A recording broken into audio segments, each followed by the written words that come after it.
Hi guys, welcome to Advanced Weekly Update. Welcome back to Advanced Weekly Update. It's so wonderful to have you here, and we're so happy to be here. It's great to have you here, David Morton. It's wonderful to be here, Brandon, especially because it's before the apocalypse has occurred. Look at this title here, Post-Apocalyptic Food Crisis. That sounds pretty serious, doesn't it? It does. We hope you've picked up your May issue already. If not, run out right now and get it. That's right. We're talking about some serious stuff this week, David. We are. We're talking about how changing climate and extreme weather has really affected farmers around the world and forced them to find ways of making their food more resilient to changing weather patterns. Absolutely. We hope you've had a good lunch and that you had some nice food, but there are food shortages in different parts of the world. And also, all of you, maybe when you had lunch today, if you went out, maybe you paid a little bit more than you've been paying, right? And we see rising prices, rising gas prices. We're all affected by this. Yeah, I remember I went to one of my favorite cafes in Dazhi, Hao Cafe, hot coffee. Yeah. If you live in Dazhi, you should totally go to They have really good ginger tea. Yes, it's wonderful. And their sea salt coffee is superb. But anyway, one day they had to post a little sign on their menu saying like, oh, we're very sorry, but due to the rising cost of importing, coffee beans and stuff, we have to raise all of our prices by 5 or 10 NT. And it's like, okay, I mean, I like the cafe, so I still go there, but it's one of those moments where the news that you read and your daily life start to come together. Well, and it's nice because they warned you. Not everybody does that. Not everybody does that. So, that's true. Good for you. All right. So what is this post-apocalyptic food crisis? Well, so basically it's just about how climate change has created massive food shortages.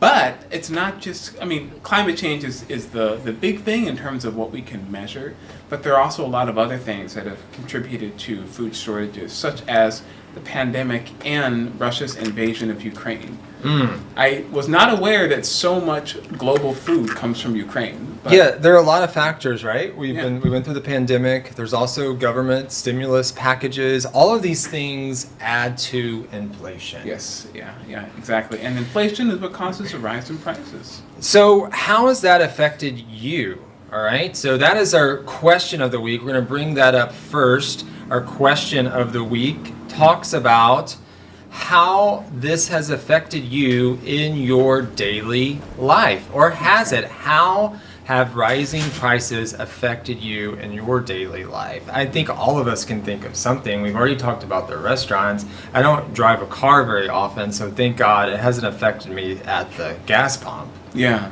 How has it affected you? I think just restaurants and food. We went to the supermarket the other day, and the beef we bought was quite a bit more expensive than it normally was. And so all of these things are affecting us, and we realize it when we do simple things like just buying groceries. What I find really cool about this article, though, is the way it talks about how farmers have found these different ways to kind of still maximize their yield in spite of these changes that are happening. And this is talking about not about inflation, but about climate change and extreme weather.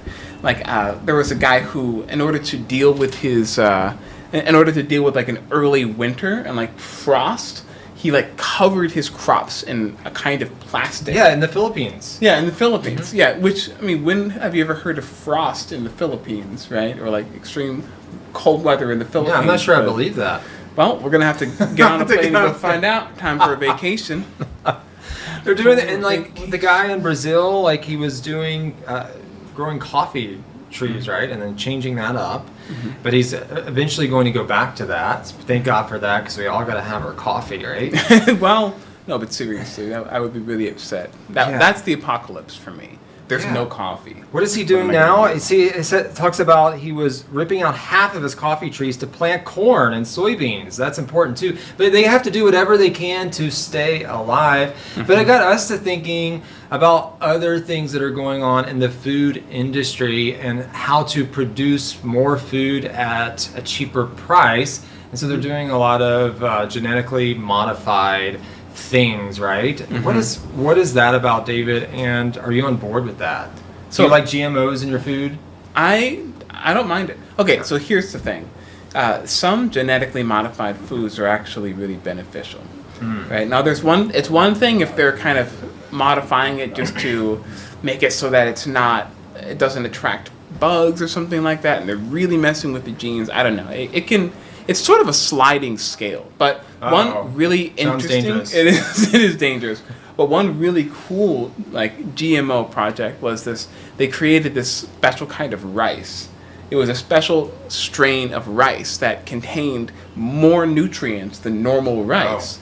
And they used this rice in places where there were a lot of malnourished children and people couldn't get enough food. And so it helped boost their nutrition, even though all they were eating was just not necessarily all bad. You know, a lot of times we like to look at things in a black and white way, right? And but there are these other areas that, hey, maybe it's for the good.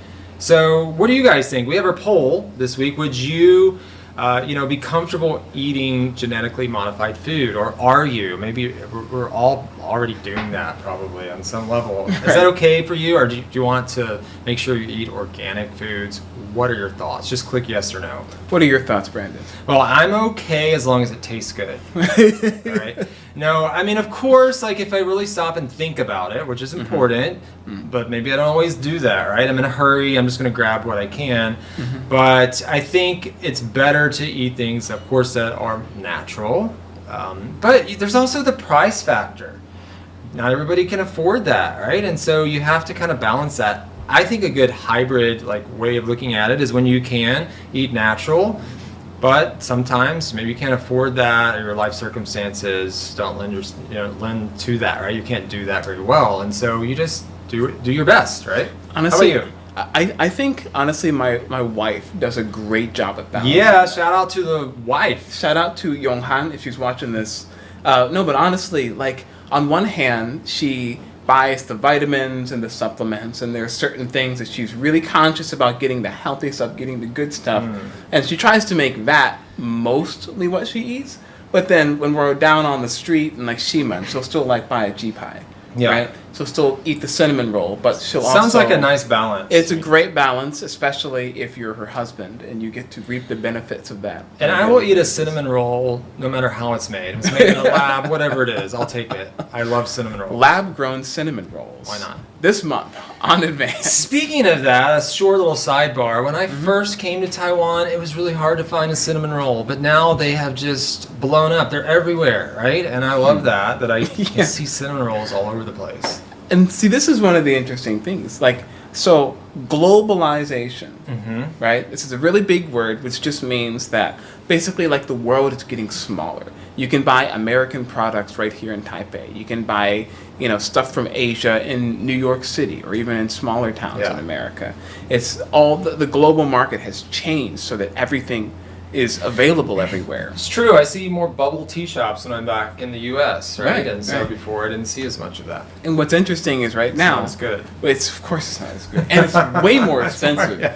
First time I had bubble tea, it was in Philadelphia, Chinatown. It was $5. $5 US. That's outrageous. What is that? That's 400 or 500 NT, right? $10. $5 US is not that 500. NT is $15 US, so that's less than close that. Enough. That's close enough. That was really expensive. And it's 3 times more than, but it was expensive. The point I'm making is that it was very expensive. About 300 NT, right? 300 NT for a couple bubble tea. Yeah. 100. Thank you very much. All right, there we go. Really? That's how much? All right, 130. Sorry, we're all off. Terrible with math. Good thing we're teaching English. Thank you. John is sitting here off camera, our director, one of our directors. Not for this, by the way. We're not sure why he's here. We don't even know why he came here. But he's giving us that input. All right, so farmers tackle post-apocalyptic food crisis. Be sure to read that article coming up this week. And David, yes, you're not going to be here next week. Oh man, that's right, because I'm going to be helping out with some other projects around the studio classroom universe, so I will not be here next week. I'll still pop on to Advanced Weekly Update every now and then, but unfortunately, I will no longer be the official co-host. But you'll see him around. You'll see me around, and there's plenty of other good stuff coming in the future. Oh, do we have a question? All right, we have our future co-host, Mr. John Telfer. sharing with us that his grandpa is a farmer. So Come on over, John. Come on over, John. John is watching today, but he'll be on with us next week. And what's his question? He's telling us that his grandpa is a farmer. John, your grandpa is a farmer? How's it going? Yeah. He farms corn and soybeans in Magwell in America. Okay. Really? Yeah. You can grow mango in America? No, in Magwell in America. I thought you said mango. So wait, he grows what? Corn and soybeans. Corn and soybean. Perfect. Corn and soybeans. Yeah. All right. So that's John, everybody. He'll be on with us next week. We also have a comment here from Mary Wong. I still have to buy something I need even if their prices have raised. So there you go. That's right. You still need that food. Even if prices go up, you still have to buy it. You just have to make do. What are you going to do? You have not as much savings, or you can't go to KTV or watch a movie, or I don't know. Like you have to cut out some other things, right? And that's not fun. All right. Any more comments? Yeah. Mr. Brian Young. I love it. I love when you guys talk to us. If food shortages become an imminent problem, GMOs will most likely be a solution to this. And you're right. That sounds correct. You're right, Brian. Actually, and that's the reason why laboratory-grown meat has become so popular. Actually, is because the issues with the meat shortages and the issues with the meat market being so bad for the environment. Well, let's take a look at our poll. We're kind of split here. 60% say yes, they're comfortable with that, and 40% are saying no. And so a lot of people still aren't quite comfortable with that. So that means it takes some planning, right, to figure out what meals you're going to eat and that sort of thing. And honestly, I get the people that don't want to eat that stuff because it's like, I'm kind of like my natural thing is like, okay, if God made it and it's natural, then it must be that, okay, it is what it's supposed to be. It's made, but then like if humans got in and they messed with it, then who knows what's going to happen in the future. But the problem is that the way we've affected the environment is that food has less nutritious value than it used to. So it's kind of like, it's hard to know what to do. You gotta balance it out, right? Yeah, but we're out of time. We went really long today. A lot to talk about, a huge subject. We hope you guys will join us next week. David, thank you for all of your hard work on Advanced Weekly Updates. My pleasure, and thank you all for writing in and sharing with us. See you next week. Later. Bye.